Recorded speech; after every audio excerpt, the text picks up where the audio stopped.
Children, आज की worksheet number 29 पौधों को जानिए। आज हम इस वर्कशीट में फूल के भागों के बारे में जानेंगे। फूल पौधे का सबसे खूबसूरत और रंगीन भाग होता है। कौन सा भाग होता है बच्चों? खूबसूरत दिखता है और पौधे को रंगीन बनाता है और रंगीन भाग कहलाता है। यह तने या शाखा से एक छोटे से डंठल की सहायता से जुड़ा रहता है। तने से कैसे जुड़ता है ये? या शाखा से एक छोटे डंठल के सहायता से जुड़ा रहता है। एक फूल के डंठल के आधार से ऊपर की ओर 4 चक्कर होते हैं। कितने चक्कर होते हैं बच्चों? 4 घेरे या चक्कर होते हैं। एक फूल में कौन कौन से भाग होते हैं? पहला घेरा बाह्यदल कहलाता है, दूसरा पंखुड़ी, तीसरा पुंकेसर और चौथा स्त्रीकेसर। तो फूल के कितने भाग हुए बच्चों? फूल के 4 भाग होते हैं। बाह्यदल या सेपल्स कहते हैं जिन्हें। बाह्यदल, पंखुड़ी, पुंकेसर और स्त्रीकेसर, ये 4 फूल के भाग दिए हुए हैं। यहाँ पर आपको फूल की काट दिखाई गई है जिसमें ये 4 भाग आपको दिखाई दे सकते हैं। ये जो नीचे की ओर पत्तियां हैं ये क्या हैं? ये बाह्यदल है। और ये रंगीन पत्तियां आपको दिख रही हैं, ये क्या हैं? ये आपकी पंखुड़ियां हैं। रंगीन पंखुड़ियां होती हैं। हरे रंग के बाह्यदल होते हैं, बीच में ये स्त्रीकेसर हैं और ये छोटे छोटे पुंकेसर हैं। बाह्यदल क्या होते हैं? हरी पत्ती जैसी संरचना होती है जो कली की रक्षा करती है और एक फूल का सबसे बाहरी भाग होता है। तो फूल का सबसे बाहरी भाग कौन सा है बच्चों?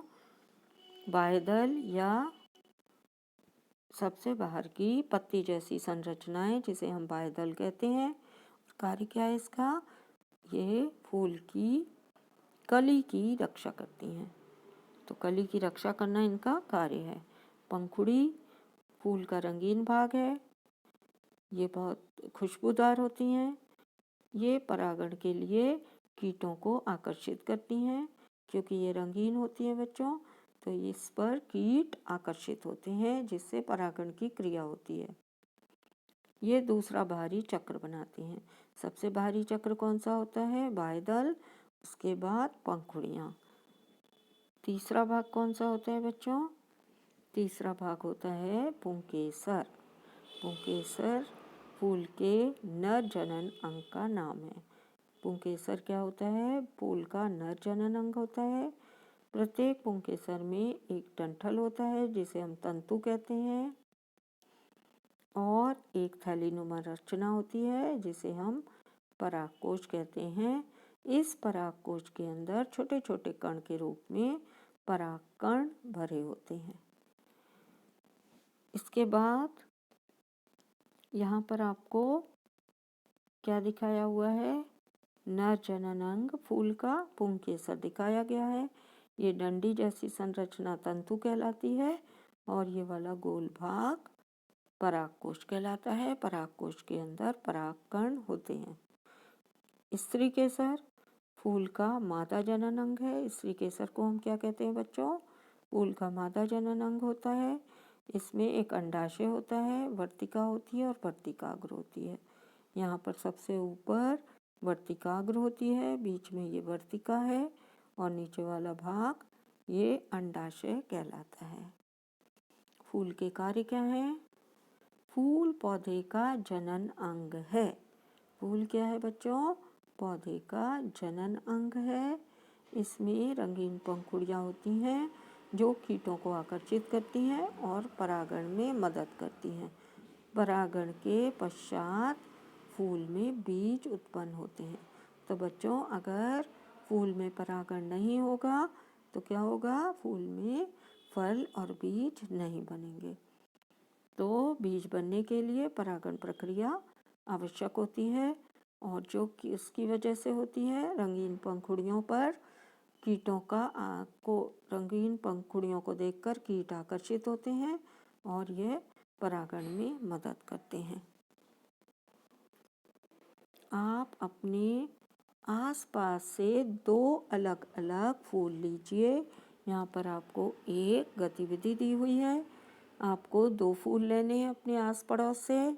इनकी बाह्य दलों पंखुड़ियों का निरीक्षण करना है। बाह्य दल का निरीक्षण करना है आपको, पंखुड़ियाँ कैसी हैं उसका निरीक्षण करना है।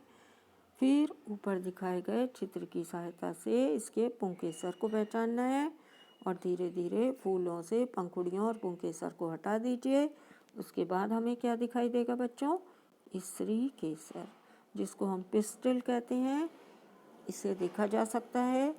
अब नीचे दी गई तालिका को आप अपने प्रेक्षणों से भरिए। पहला उदाहरण आपको दिया हुआ है, गुलाब का फूल। बाह्य दलों की संख्या, बाह्य दल की संख्या 5, रंग हरा। पंखुड़ियों की संख्या बहुत सारी और रंगीन। बाह्य दल की पंखुड़ियाँ, क्या बाह्य दल और पंखुड़ी जुड़े हुए हैं या अलग? तो बाह्य दल और पंखुड़ी जुड़े हुए नहीं हैं, अर्थात वो अलग है। और पुंकेसर स्वतंत्र अथवा पंखुड़ी से जुड़ा हुआ, क्या पुंकेसर पंखुड़ी से जुड़ा हुआ है? तो गुलाब के फूल में ये स्वतंत्र होता है। स्त्री केसर उपस्थित या अनुपस्थित? स्त्री केसर उपस्थित होता है। आपको एक फूल के बारे में और लिखना है। आप यहाँ पर गुड़हल के फूल के बारे में लिख सकते हैं। इसकी बाह्य दल की संख्या कितनी होती है? 5। और कैसे होते हैं ये? रंग में हरा। पंखुड़ियाँ कितनी होती हैं इसकी? 5। और ये लाल या पीले रंग में होता है। जो हमने फूल लिया है वो लाल है। क्या बाह्य दल और पंखुड़ी जुड़े हुए होते हैं? यहाँ पर आएगा जुड़े हुए होते हैं, जुड़े हुए। पुंकेसर स्वतंत्र अथवा पंखुड़ी में जुड़े हुए, तो पुंकेसर किस में जुड़े होते हैं? पुंकेसर पंखुड़ी में जुड़े नहीं होते हैं, स्वतंत्र होते हैं। तो यहाँ पर आप स्वतंत्र लिख देंगे। स्त्री केसर उपस्थित या अनुपस्थित? तो स्त्री केसर इसमें उपस्थित होता है।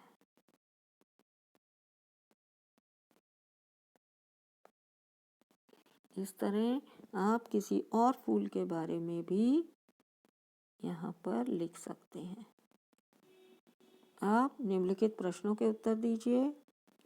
पहला प्रश्न है, एक पौधे का प्रजनन अंग का नाम बताइए। तो बच्चों, पौधे का प्रजनन अंग कौन सा होता है? पौधे का प्रजनन अंग होता है फूल। तो यहाँ आप क्या लिखेंगे? पौधे का प्रजनन अंग फूल होता है। फूल के किस भाग में पुंकेसर और परागकोश होते हैं? ये पुंकेसर वाले भाग में होते हैं। जो पुंकेसर होता है, जिसे हम नर जनन अंग कहते हैं, उसमें कौन से भाग होते हैं? नर जनन अंग में पुंकेसर और परागकोश।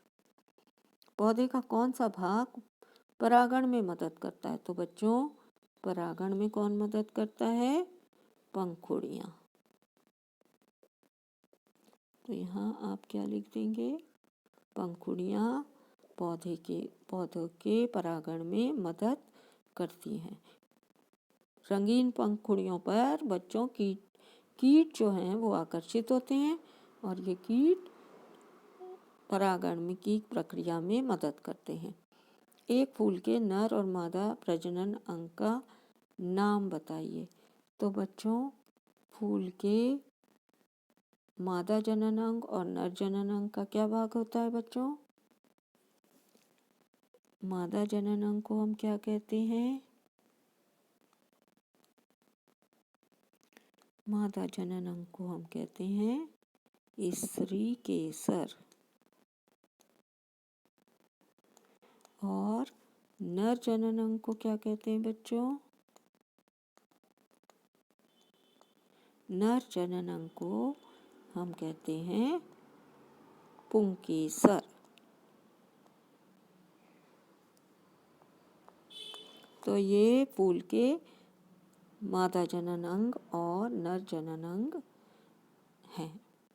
क्वेश्चन नंबर 5 आपको पूछा गया है। क्वेश्चन नंबर 5 में चित्र को पहचानिए। ये जो चित्र है बच्चों, ये अंडाशय की काट है या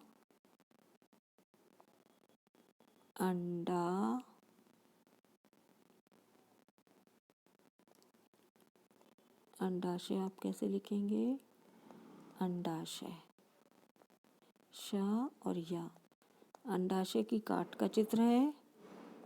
अगर हम इसकी खड़ी काट काटेंगे तो हमें कैसा चित्र मिलेगा? ये वाला। और अगर हम इसकी ट्रांसफर सेक्शन काटेंगे बीच से आधा तो हमें ये भाग, तो ये काट है। और यहाँ पर ये छोटे छोटे जो आपको दिखाई दे रहे हैं, ये क्या हैं? ये बीजांड है। इनको हम क्या कहते हैं बच्चों? बीजांड। बीजांड से क्या बन जाता है? बीज बनता है। तो ये जो आपको छोटे छोटे दिखाई दे रहे हैं, ये बीजांड हैं। बीजांड से बीज बनते हैं। Thanks for watching.